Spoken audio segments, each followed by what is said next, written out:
morning sa ating lahat mga kapatid. Pasalamat tayo sa Panginoon na tayo ay nasa kanyang balayampuanan at magsasamba tayo sa kanya sa Espiritu at katotohanan. Ngayon, sa tanan nga kaupayan ang gihatag sa Dios, sabi ng ating binasa, mapapabiling kita niya balay, magpakailan pa man. So, ang church ay lugar ng Panginoon. Sa mundo na ito, walang ibang lugar na ginpili ang Ginoo na kundiin makadtuhiya, makasama ng mga tao maliban sa church. So, mga kapatid, nagpapasalamat ako sa Diyos sa inyong mga buhay, sa padayon na pagmamahal ninyo sa gawain. Ang Hebrews 6, verse 10. Hindi po ito ang mensahe, pero maging encouragement ito sa ating lahat mga kapatid. Labi na haaton nga tanan nga nag-aalagad sa Dios. Hebrews 6 verse 10. Matadong ang Dios, ngandiri niya ikakalimtan ang ginbuhat niyo. Amen do mga kapatid. Hindi niya kakalimutan yung ginawa mo.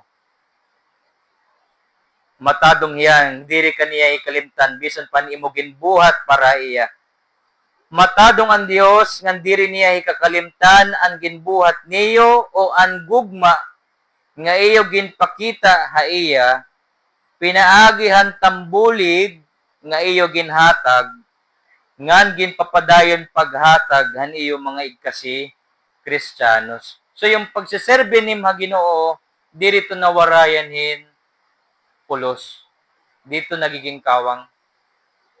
Kung sinusulat ng langit ang mga kasalanan ng tao, sinusulat din ng Diyos yung mabuti mong paglilingkod.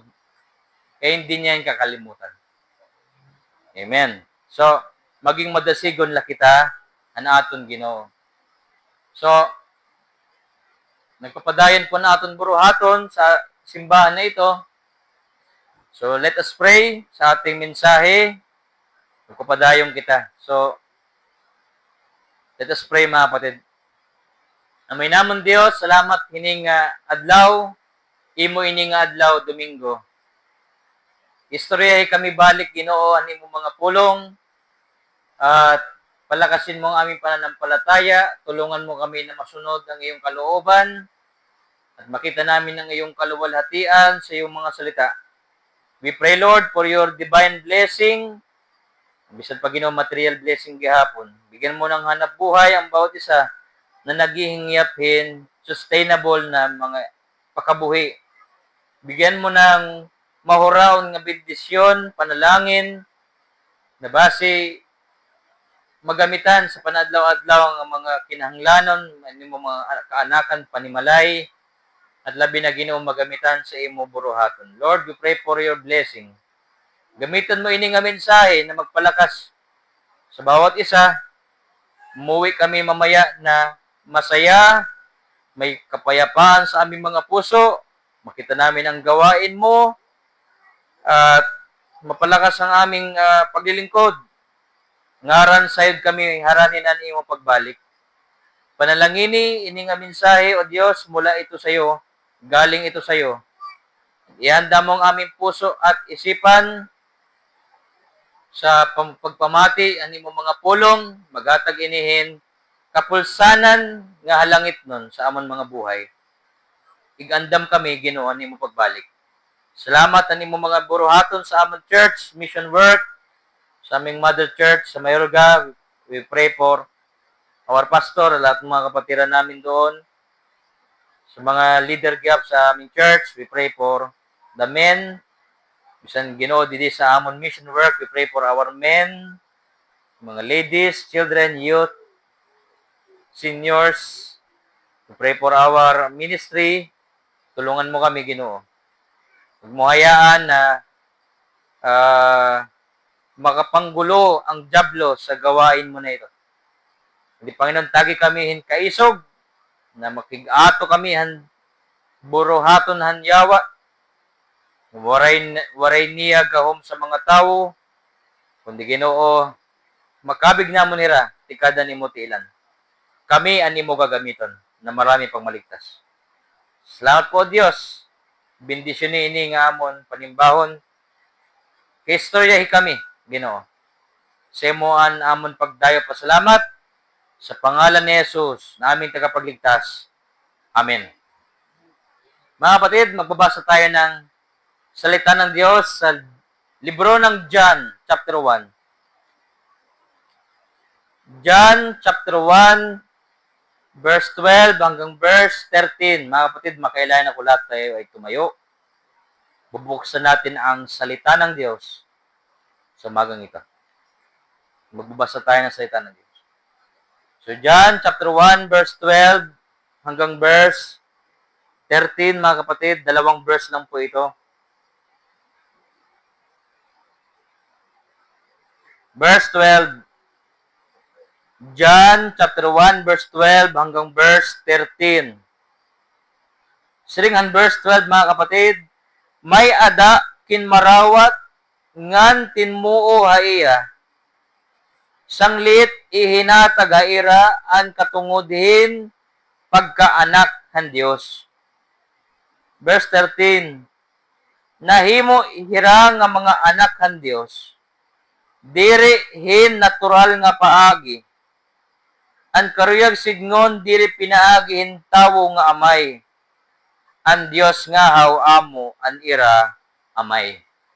Amen. So ang ating teksto ay kinuha sa John 1 verse 12 hanggang 13.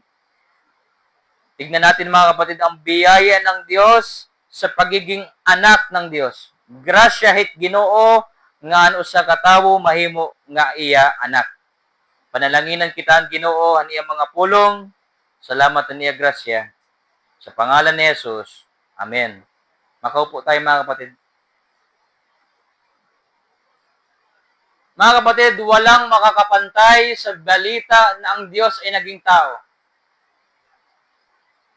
Walang makakatupong sa biyaya ng Diyos na ang Diyos naging tao. Pagkakamay da anak, kitawo, normal na ito. Araw-araw pumunta ka sa ospital, maraming pinapanganak, bagong silang, sa sobrang dami ng tao, napupuno ng mga ospital, may mga nanganganak, yung iba nga ni, 14 palat edad, nanganganak na. At may dakon na batian, kinbabalibaran ito sa ospital. Kay obligasyon nila kung ano't mahinabo iton ng mga daraga nga sayo pahit magburod. Siyang liit, igin papayo ng ating simbahan sa ating mga kabataan, ayaw kamuan ay pag-asawa. Sugad na nimo edad, 12, 14, 13, 15, hindi ka namin pinagbabawalan sa iyong damdamin, pero mas rin kami haimo diri pa mailog tim galugod pag alsain bata. Makukuba kain sayo, kung imo spinal cord, diri ka pag-akos pagkargain bata. So sanglit, igin, papayo ng ating iglesia na mahangad to kahit waray problema. Pag istudyo na upay, sundait imo kaganak, sundait imo Ginoo, ngan may tamang panahon ang bawat desisyon. So mga kapatid, itawo, naginhimo ng Diyos na si Adan, tikang hadtos tayo na, itlahi ng katawhan na papadayon lagihat. At kung dumating man ang araw, ang inyong pastor ay mag-asawa, magkakaroon naman ng bagong tao sa mundo. Sabi na araw-araw, may bagong tao. Basta mayroong mag-asawa. Depende lang kung baog hindi baog. Depende panganganak. Pero mga kapatid, saring ko pa kanina ang pag-abrihan natin mensahe. Waray makakatupong sa biyaya na ang Diyos naging tao. Waray makakatupong. Isa yan sa mga katotohanan na hindi mapapabulaanan ang Diyos naging tao. Imagine ang kanyang kapangyarihan. Hindi lang niya basta ginawa ang tao, kundi pati siya naging tao din. Hindi lang niya basta ginawa si Adan, kundi siya mismo ay naging kagaya ni Adan. Nagsulot si Kristo Jesus ng isang pagiging tao, naging kagaya ng alipin, waray hiya gumamit hadianon nga pagkatao waray. Si Kristo haniya panginabuhi siya ay naging karpintero, naging panday. Iginanak hiya hit usa nga pobre ni Maria nga ni Jose. Iginanak ni Kristo sa lugar ng mga ayop, sa sabsaban dito hiya ginanak. Una-una wala hiya iganak sa ospital. Niya kapanganakan sa lugar na hindi ang panganak ito sa nga bata. At siya'y nabuhay ng isang ordinaryong buhay, simple. At nakita natin mga kapatid, ang biyaya niya ng Diyos na hindi nakabase sa kayamanan ng kanyang kaligtasan, kundi sa pagpapakababa ng Diyos para sa atin. Mga kapatid, sabi ng verse 12 na ating binasa, ngunit sa mga tumanggap sa Kanya, sumiringaling tumanggap, kumarawat, nag-akseptar, pero bago natin pag-istoryahin kumarawat, may dagayap mga diri kumarawat sa verse 11. John 1 verse 11, kinmanhi hiya haniya kalugaringon nga tuna, kundi waray hiya karawatan iya kalugaringon nga katawan. Mga kapatid, yan lang ang masakit. Ang Dios na nahimo nga tawo waray nira karota. Ginbalibaran niyan iya kalugaringon nga katawan. Waray hiya karawatan iya kalugaringon nga katawan, mga kapatid. Isipin nyo kung gaano kalaking kalurungan para hatawo nga balibaran nira ang Diyos. Isa yan sa pinakamalaking kamalian na pwedeng gawin ng tao, tanggihan mo si Kristo. Pero bisan pa mga kapatid, bumariba iya, may daman gyap mga kumarawat. Amen ba mga kapatid? Verse 12, may adakin marawat ngantin mo haiya sanglit ihinataga ira ang katungudhin pagkaanak han Dios. Mga kapatid, may mga tao nga kinmarawat kan Kristo kay naghatag hi Kristo niya kalugaringon. Waray nim adto kuha. Iba kasi din kuha, tsaka ging karawat mo la kay ginhatag aim. So, sumiringan ni nga kinuha nim, sabi nag-effort ka, nag-exert ka ng effort para makuha adto nga butang. Pero sumiringan yung Biblia nga king karawat ni Kristo. Kasi nga ihinataga imuhan Ginoo nga grasya. Nga waray nim ginhimo nga effort o buhat para makuha mo ito nga butang. Kundi igo ka lang nga sumalo. Hadto nga panalangin han Dios. Kaya mga kapatid, biyaya iyon. Tatandaan natin mga kapatid, ang pinakabiyaya ng langit, ang Diyos naging tao. Hindi ko malubos isipin ngayong umaga mga kapatid kung bakit ang Diyos naging tao. Na pwede man hiya mag-inukoy na halangit, mag-enjoy kasama ang mga anghel, magsipat-sipat ang kalibutan, magkita-kita, aniya mga ginhimo nga mga butang, mag-enjoy siya sa kanyang trono, pero pinili ng Diyos sa kanyang kalooban, bumaba sa lupa. At ang pangalan niya mga kapatid ay si Yesu Kristo. Philippians chapter 2, babasahon ta sa sulat ni Apostol Pablo. Philippians chapter 2, verse 6, verse 5, anay kita mga kapatid. Filipos 2:5. Filipos 2:5. Angay ang kunon niyo ini nga panunahuna nga nakada kan Kristo Jesus. Verse 6, dayuday may adat niya kinaiyahan Diyos, kundi waray hiya makahuna-huna in pagtupungan Diyos, pinaagihin kusog. 7, lugod haiya kaburuton, itinubyan niya ang nga tanan nga pagka-Diyos. Ngan kinmuha hiyahan kinaiyahin surugoon, natawo hiya sugadha aton. Ngan pinmakita hiya nga sugadhin tawo. Amen. Verse 8, nagpaubos hiya ngan nagsugot tubtob ha kamatayon, an kamatayon ha krus. Mga kapatid, una-una iton nga grasya. Ang Diyos nagkatawang tao. Kaya Isipin niyo mga kapatid, kung binigay na ng langit yung pinaka-the best, at yun ay ang pagkakatawang tao ni Kristo, meron pa bang ibibigay ang langit para sa atin?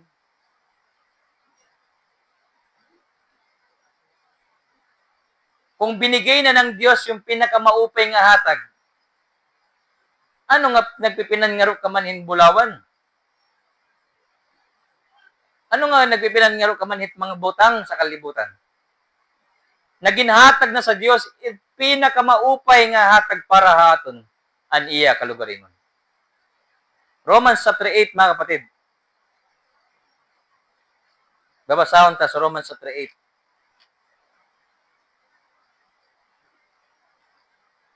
Si Kristo ang biyaya ng langit na lubos. Sa Romans chapter 8, verse 32.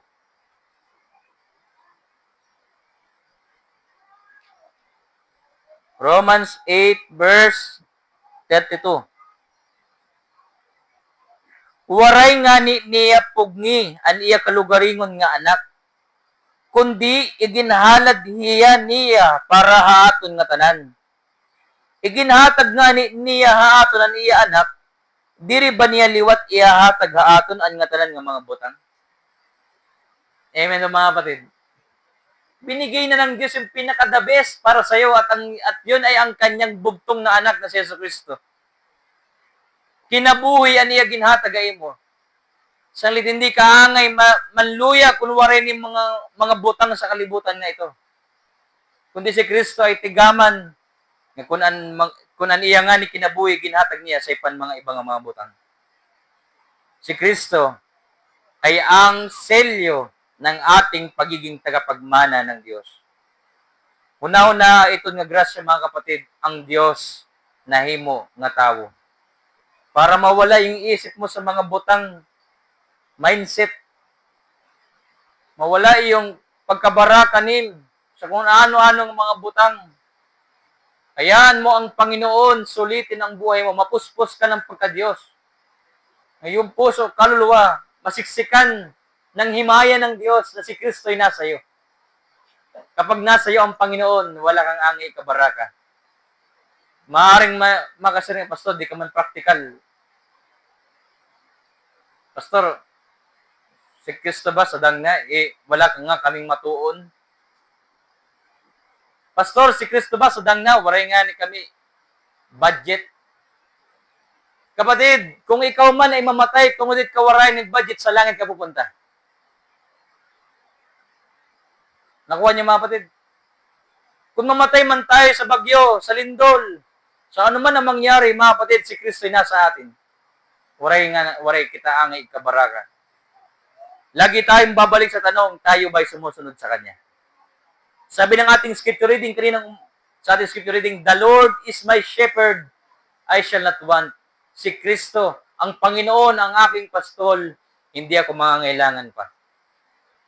Bangin dumarating ang panahon ng ating kahirapan dahil din sa ating kagagawan. Hindi lahat ng bagay angay natin ibasol sa Diyos. Minsan, dapat din tayong tumingin sa ating mga sarili kung tayo ba ay madasigon nga namamati ang iyong mga sugo at nasunod dito. So mga kapatid, biyaya ng Diyos na ang Diyos ay nagkatawang tao. Bumalik tayo sa libro ng John mga kapatid, John chapter 1. Amo na siring ang Biblia, so John chapter 1, verse 16. John 1 verse 16. Gintagan kita ng ngatanan hin kaupayan. Tikang han kahingpitan han iya grasya. Amen. Nga nagahatag haaton hin sunod-sunod nga mga kaupayan. Mga kapatid, it's rin didi sunod-sunod. Sagunson. Itbiyaya ng Diyos mga kapatid, hindi nila makausa. Sabi dito, sunod-sunod. Itsahan nga grasya mga kapatid, ang Diyos na himo nga tao. Ikaduha, anong sunod nga grasya? John chapter 1, balik tayo mga kapatid. In verse number 12. May adakin marawak ngan tinmuo haiya. Sanglit ihinatag hairaan katungod pagkaanak ng Dios. Mga kapatid, amot ikaduha nga grasya. Ikaw nga ordinaryo, sabi mo simple, makasalanan, naging anak ka ng Diyos. Paano nangyayari mga kapatid ng isang tao ay nagiging anak ng Diyos? Sabi dito, kung ikaw kinmarawat kan Kristo. Pastor, paano naman nangyayari yung kinmarawat? Sabi dito, tinmuo. Pinagihit pagtuo nagiging anak ng Diyos ang isang tao. Amulat paagi, waray na iba. Ngayon mga kapatid, sa gunson ngahaw ang grasya ng Diyos. Na ang Diyos na himo nga tawo, ikaduha, ikaw naging anak ng Diyos. Ang Diyos ay naging anak ng tao para yung mga anak ng tao ay maging anak ng Diyos. Isipin natin ang mga biyaya niyan mga kapatid. Ang anak ng Diyos ay naging anak ng tao para yung mga anak ng tao maging anak ng Diyos. Purihin ang Diyos. Ngayon mga kapatid, sabi dito sa ating mensahe ngayong umaga, lahat ng kinmarawat ng tinmuo naging anak ng Diyos. Walang ibang paraan hit pagiging anak sa Diyos, sabi ng mundo, taliwas at kanilang sinasabi. Lahat naman ng tao anak ng Diyos Mali. Kung lahat ng tao anak ng Diyos, di rin na kinahanglan nga si Kristo mamatay sa krus. Kung ang lahat ng tao ay anak ng Diyos, dapat nasisimbahan sila lahat. O, di ba? Sabi ng mundo yan Lahat naman anak ng Diyos Ba daw? Balitaw. At tinuod mga kapatid, sabi ni Kristo sa John 8:44, kayo ay sa inyong amang dyablo. John 8 verse 44. Basahon ta. Mga anak kamo hanamay niyo anyawa. Nga naruruyag kamo pagsunod han ungaran amay niyo. Para pamatay hiya ti kang patinikangan, waray hiya dumapigan kamatuoran. Kay waray man kamatuoran didaha iya. Kung nagbubuhay hiya, nagbuhat na hiya, sugadan iya kinaiya. Kay buwaon man hiya, ngan amo hiya an amay, han nga tanan nga buwa. Mga kapatid, hindi totoo na ang lahat ng tao ay anak ng Diyos. Hindi. Sabi ng Biblia, lahat ng tao ay anak ng dyablo. Ye are of your father, John 8:44, the devil. That is why, mga kapatid, itaw nga makasasala nakadto sa impyerno. Bakit? Dahil sa kasalanan. Biyaya ng Diyos ng isang tao ay makakilala sa kaligtasan na buhat sa Panginoon Kristo. Yan ay dako nga grasya. Nga dati, anak ka ng dyablo, anak ako ng dyablo, pero ngayon ay naging anak tayo ng Diyos dahil kay Heso Kristo. Purihin ang Panginoon. Sa gunson nga ako nga grasya, sa gunson tuloy-tuloy. Tuloy-tuloy. At yung kapangyarihan ng mga kapatid na binigay ng Panginoon sa video, John 1:12, balik tayo sa ating verse kanina. Binigyan ka ng Diyos ng katungod, karapatan, kapangyarihan. May adakin marawat ng tinmo ay sanglit ihinatag hairaan katungod. Isipin mo ang iyong amay ang Diyos. Yung amay mo sa kalibutan, namatay na. Kung may dako man amay, buhay pa. Pero diri malikayan, isang araw kukuha ang gyapya ang Ginoo. This is why sa ating mga anak, tignan natin ang halimbawa ng ating mga magulang. Kung di mo alam pagpatakbo ng pamilya, tignan mo ang prinsipyo ng iyong magulang. Makakuha ka ng aral. Sabagat hindi laging merong magulang na magtuturo sa iyo. Meron ngang iba lumaki sa pamilyang walang magulang. Pero nagkaroon sila ng direksyon sapagkat nakilala nila ang Diyos. Pero blessing pa rin, biyaya din ng Diyos yan, na meron kang magulang na pwede mong makuha ng prinsipyo. Kung hindi mo alam paano mabuhay, patutdoy tim amay kung paano kanya binuhay.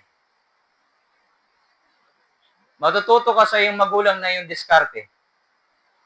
Matututo ka sa iyong magulang ng paraan paano mabuhay sa mundo na ito. Pero hindi rin malilikayan, isang araw kukunin din sila ng Panginoon. Pero meron tayong Ama sa langit na hindi magpapapas magpakailan pa man. Ikaw ay anak ng Diyos. Hindi ka lang basta anak ng iyong magulang, kundi anak ka na ng Diyos. Kung hi Kristo imoging karawat, ngang gintuuhan, anak ka ng Diyos. Si Kristo, hindi siya nahiyang tawagin ka na kapatid. Kung ni Kristo naging tao, si Kristo ang founder ng simbahan, si Kristo nagpabautismo gihap, mga kapatid. Sino nagbaptize kan Jesus? Si John the Baptist. Ngayon may aral tayo, nagiging membro ang isang tao kapag nabautismuhan. Mga kapatid, kung si Kristo nabautismuhan, di rin makuri isiring na si Kristo kapatiran natin. Si Kristo ay member din ng church. Membro din si Kristo ng simbahan. Kaya din ka nakakita o sa kaasosasyon nga founder, hindi member. Meron bang ganun? Lahat ng founder, membro din ng kanilang samahan. Mga kapatid, si Kristo, siya ang nagtatag ng church, siya din ay kapatiran natin. Isipin mo ang ating kapatid, hindi siya nahiyang tawagin tayong kapatiran. Sa libro ng Hebrews, mga kapatid, babasahin natin.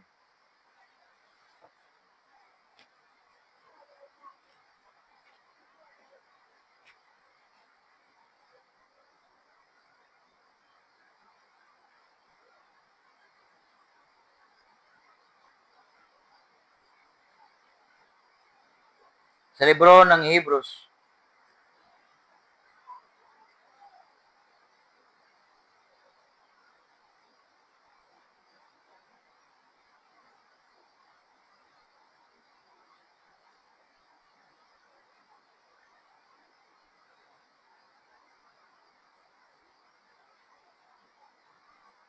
chapter 2, verse 11, mga kapatid.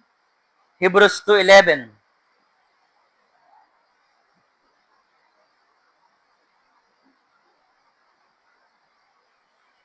Hindi nahiyang tawagin ni Kristo ang mga anak ng Diyos na kanyang mga kapatid. Hebreo 2:11.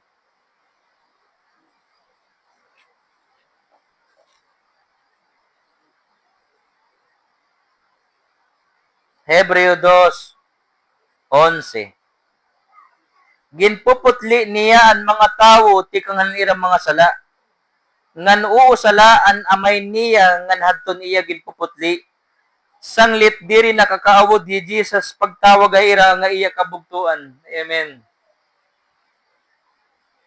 Diri naawod si Jesus na tawagin tayong mga kapatiran niya. Si Jesus ka-member natin sa church. Kaya bisan waray diya din ni physically nandito ang kanyang espiritu. Sabi niya sa Mateo, kung may duha o tutulo nga nagkatitiro kaniya ngaran at tuyan irabot niya. Una-una, mga kapatid, hindi ka lang basta member ng church, anak ka ng Diyos. Amen ba, mga kapatid? Kasi si Judas, member din yun. Pero hindi siya anak ng Diyos. Anong mas mahalaga, bautismo o kaligtasan? Mga kapatid, mas mahalaga ang kaligtasan. Kaya nagbabautismo tayo sa mga ligtas na. Nagbabautismo tayo sa mga nakatiyak na ng kaligtasan. Sabagat ang pagiging membro ay hindi nakakapagligtas. Tanging si Kristo lang at ang pagtanggap sa Kanya ang nagiging dahilan na ang tao ay naboborn again. Naianak ulit, kapanganakan muli. So, si Kristo anak ng Diyos. Pinaagihay yan, naging anak din tayo ng Diyos. Amen, mga kapatid. Nakuha ninyo ang aral. Di tayo angin mahiya. Sabagat si Kristo di rin na awod nga tawagin tayong mga kapatiran din niya. Basahon tabalik, Hebrews Hebrews chapter 2 verse 11. Ginpuputli niya ang mga tawo tikang hanira mga sala. Ngan uusalan amay niya ni Kristo, ngan hadton iya ginpuputli. Sanglit diri nakakaawod hi Jesus pagtawag haira nga iya kabugtuan. Amen. Amen. Mga kapatiran tayo ng Panginoon. Kapatid natin ng Panginoon. Iya na atong tagapagligtas. Iya ang Diyos. Sabihin mo, nagkaroon ka ng relasyon sa Diyos dahil kay Kristo. Kaya pag nagdadasal tayo, ang tawag natin amay. Amay namon na ada halangit. Waray na kita cross-cross. Yung rosaryo, waray na tayo pangudos. Bakit? Hindi yan ang tamang pagdadasal. Ang tamang pagdadasal, mga kapatid, tatawag ka sa amay na Diyos nga amay at mahuman kahit impagampo sa ngaran ni Jesus. Amen. Kaya mga kapatid, biyaya ng Diyos sa atin yan, hindi natin minsan napapansin. Sabagat, patawarin tayo ng Diyos. Ang tingin natin sa blessing, material. Kaya pag waray na material, nalulungkot na tayo. Mali. Kahit walang material, mga kapatid, pinagpala tayo ng Diyos ng maraming pagpapala. Sabi pa ng Biblia, sa gunson ng mga bendisyon. Sa gunson, tuloy-tuloy. John chapter 1, verse 13. Mga kapatid, balik tayo. Hindi mo alam, pinagpala ka ng Diyos. Ako'y pinagpala ng Diyos. Pinalanginan ako ng Diyos, nakilala ko si Kristo at ako'y anak na ng Diyos. Blessing ng Diyos sa iyo, kapatid, na kay Kristo ngayon, ikaw ay anak ng Diyos dahil kay Kristo. John chapter 1 verse 13. Ano sabi ng Biblia, mga kapatid? Nahimo irang nga mga anak ng Diyos, dirihin natural nga paagi. An karuyag signon, diri pinaagihin tawo nga amay. An Diyos nga haw amo, an ira amay. Nakita natin, mga kapatid? Sabihin, yung buhay mo, nakaplano na yan ng Diyos. Na ngayon, na kay Kristo ka na. Kalooban ng Diyos yan eh. Which were born not of blood, sabi sa English, nor of the will of the flesh, nor of the will of man, but of God. Kalooban ng Diyos na ikaw ay maging anak niya. Sabihin, kalugaringon niya at tunga kaburuton. Hindi mo plano yan, hindi mo desisyon. Kung ngayon nasa Panginoon ka na, yan ay biyaya ng Diyos sa iyo. Na kahit anong mangyari, umulan, umaraw, bumagyo, payapa ang loob kahit saan magtungo. Payapa ang ating kaluluwa. Ang ating mga kaluluwa ay nakatara na kapahuwayan kan Yeso Kristo. Mga kapatid, naligtas tayo sa pamagitan ng kalooban ng Diyos. Salamat sa Diyos. Sa buhay na ito, ngaran halipot nakilala natin ang Panginoon. James chapter 1, mga kapatid, verse 18. James 1, verse 18.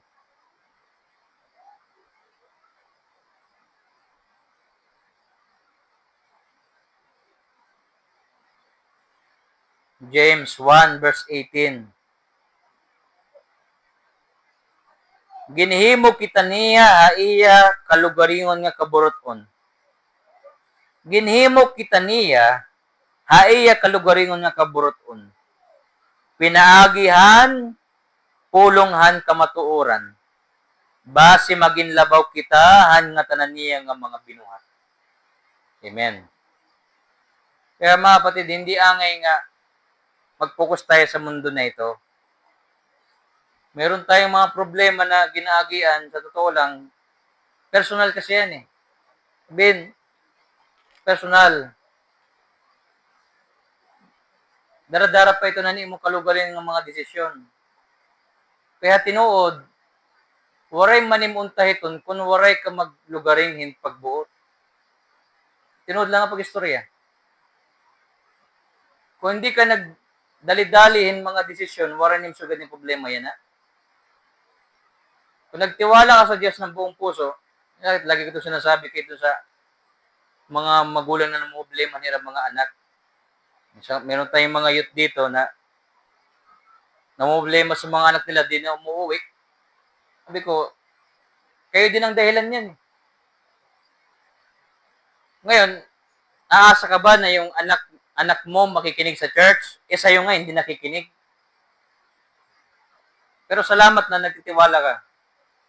Kaya, simula nung nagkaroon tayo ng Bible study sa Tigbaw, pag-pray natin yung pamilya na yan. Pero una mga kapatid, kung nagtitiwala ang tao sa Diyos, diri yan nasuludit kung ano-ano lang ang mga problema. So ngayon, kung meron tayong mga sinusolusyonan, dara ito na natin mga consequence ng ating mga pagdidinagmiton, kung ano man ng mga binuhatan. Pero mga kapatid, may biyaya ang Diyos. Mabigat sa araw-araw na ating mga buhay, meron tayong karga-karga ng mga responsibilidad. Meron tayong mga bit-bit na mga kakurian. Dalhin natin yan sa Panginoon. Ang Panginoon mabiyaya. Kung kailangan mong lumuhod ka sa Diyos. Huwag mo patigasin yung tuhod mo. Ayaw patigaha. Ang Panginoon maluluyon. Kung lalapit ka lang sa kanyang trono, kung naniya nga ni kalugaring unuwaray niya, saring pa, igreserba, waray niya pugnya niya kalugaring niya hatagay mo. Siya pa ito niya mga butangla. Kaso nga lang, kailangan hulos tayong lumapit sa Kanya. Sabagat, kung hindi tayo lalapit sa Diyos na may buong puso, magpapaulit-ulit ang ating mga suliranin. Magbabalik-balik yan. Uulit at uulit yan. Matalawas din kaso yan na mautro ito. Kung hindi talaga yan masolusyonan ng biyaya ng Diyos, magpapabalik-balik yan. Mapapansin nyo, may mga kasalanan ng mahirap bayaan. Kaya may mga kuri bayaan. Na diri naman nakito, ayoko na nun. Pero, nautro lagi hap. Kailangan mo ng biyaya ng Diyos. Hebrews chapter 4, mga patid, babasahon ta. This will be our last verse. Anak ka na ng Diyos, kapatid.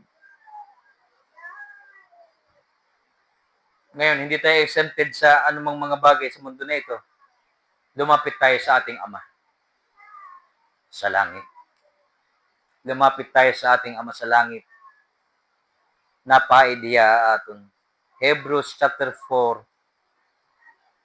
verse 15. Hebrews chapter 4, verse 15. Napaid hanaton kamaluya. Ini nga aton gilalabawi nga padi, si Kristo. Kay ginsulay liwat hiya hangatanan nga paagi, sugad haaton, kundi waray hiya makasala. Verse 16. Sanglit, pagmadasigon ngandangop kita han trono han Diyos. Salamat sa imbitasyon ng Panginoon. Sanglit, dangop kita, madasigon han trono han Diyos. Mga kapatid, naririnig ba natin ang imbitasyon ng Diyos? Nangingimbitarya ato nga pumunta tayo sa trono niya. Diin aadto an grasya. Basi karawato naton an kaluoy ngan hiagian naton an grasya nga makakabulig hapanahon na naton pagkinahanglan. Hindi sa lahat ng panahon pera ang solusyon. Minsan kailangan natin ng biyaya. Biyaya ang ating kailangan araw-araw. Biyaya. Mga kapatid, ginawa ng Diyos ang mundo, wala siyang gamit na pera. Ginimo niya ini nga kalibutan, hindi siya gumamit ng hardware.